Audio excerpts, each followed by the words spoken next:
we can talk about now sort of, time management, because we were talking about sort of the vision, how to have inspirational goals, Right. Using the magic wand, not saying, not setting too low bar goals, high ones achieving. But let's talk about how you can actually implement this on a sort of day-by-day basis now. I mean, you wrote that the book Eat That Frog, phenomenal book. So what was the concept behind Eat That Frog, and one or two key time management lessons we can take away? Well, I'll give you a couple of concepts and then one lesson that will double your income. Anybody here can double their income with this lesson. It's so simple, it's embarrassing. You'll walk away shaking your head. You say, that's so simple. Because all the great truths, by the way, are simple truths. I've studied philosophy going back to Socrates and Plato and Aristotle.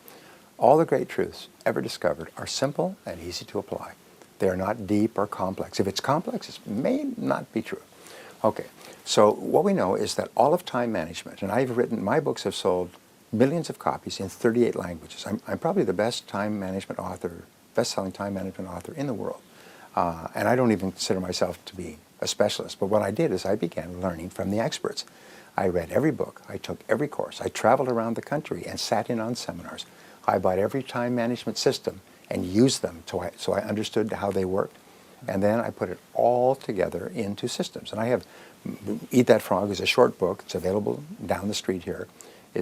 I just came from Bratislava. They have it in Slovak language. I stopped off in Prague for 4 hours. They have it in Czechoslovakian, Czech language. The head of the company that brought me in last November found a copy of this book and began to read it. And today he has 1,000 employees, and he attributes it all to this book. He said it transformed his life. He carries it like a Bible. It's written up and rewritten and wrinkled and everything else. He said it's such an amazing book because it basically says this, is decide upon your goals and your most important goal, and then every day begin your day with a list. The best time to write a list is the night before, because when you write a list the night before, the next morning you'll come up with all kinds of ideas for the list. It's like goals for the day. Then what you do is you look at your list and you say, if I could only do one thing on this list, what one activity, what one task would I want to be sure to complete before I left town for a month? All right? And that becomes your most important task for the day. Now, the Eat the Frog concept comes from a story where they say the first thing that you do in the morning is you eat a live frog, you'll have the satisfaction of going through the day knowing that's probably the worst thing that can happen to you, is eating a live frog. And the two corollaries of this principle are, if you have to eat 2 frogs, eat the ugliest one first. Now, the frog is your biggest task. It's the one you're most likely to procrastinate on. It's also the one that will have the greatest positive impact on your career if you do it now. And so if you have 2 really important tasks, do the most important one. We say do the worst first. Do the biggest, ugliest one. And the second corollary is that if you have to eat a frog at all, it does not pay to sit and look at it for too long. So what you do is you start on that task. Now, when I've done this talk, or part of this talk, for corporations, very often they will go out and they will have brass frogs made up for all their executives. And the brass frog sits on the executive's desk. And it sits there so when they come into work, the first thing they see is the frog. Or they plan their day and they put the frog on top of the plan. First thing they see is the frog, and it reminds them, start and do the worst first. Do the task that has the biggest ramifications first. And then discipline yourself to work single-mindedly at that task. No matter what happens, if you get pulled away, keep coming back to the task like a gyroscope keeps coming back to center.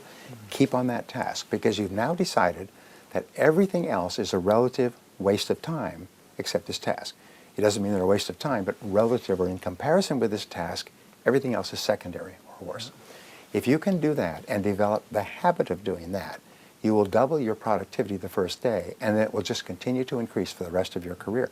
You will be so productive, you'll get so much done, you'll get more responsibilities, you'll get more opportunities. But here's the wonderful thing. Everybody wants to feel like a winner. Everybody wants to feel like a winner. So how do you get the winning feeling? Simple answer, you win.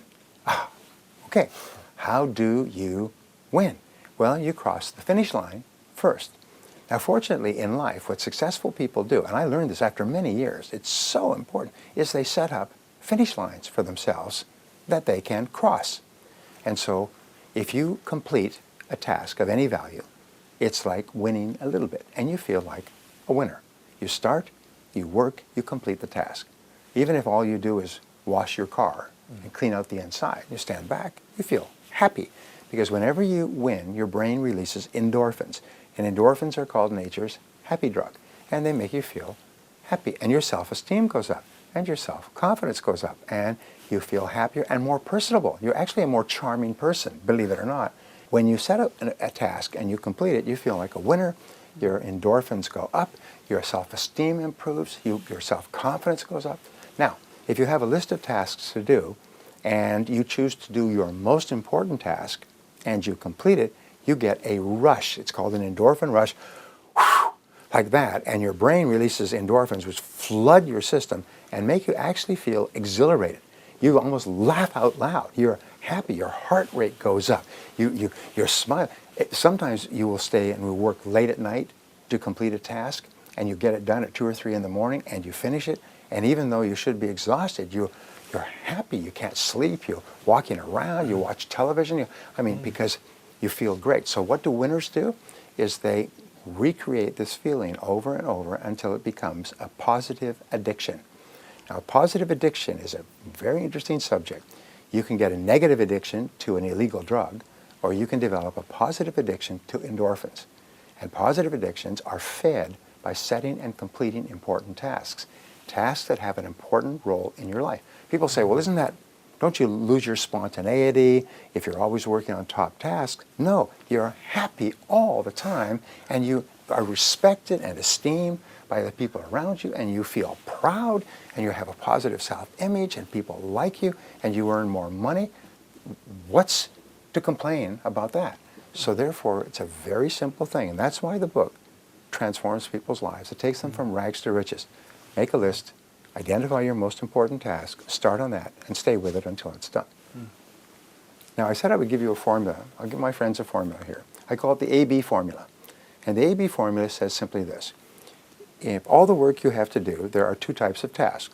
There are A tasks that move you toward your most important goals, doubling your income, improving your lifestyle, increasing your sales and marketing. There are B tasks that do not move you towards your goals, conversations, playing with the internet, reading the paper, going for lunch. In many cases, they move you away from your goals. So here's the rule. Do only A tasks. Do not do B tasks at all. If you will do only A tasks, the tasks that move you toward what you say you want, only those tasks, and then you do the tasks that move you the fastest toward what you want, your most important task, you will have a wonderful life. But most people, 80% or more of people, spend their entire days on B tasks. Tasks that are fun, small, irrelevant, useless, make no contribution to their careers, and they don't understand why 10 years have gone by and their income has gone up at the rate of inflation.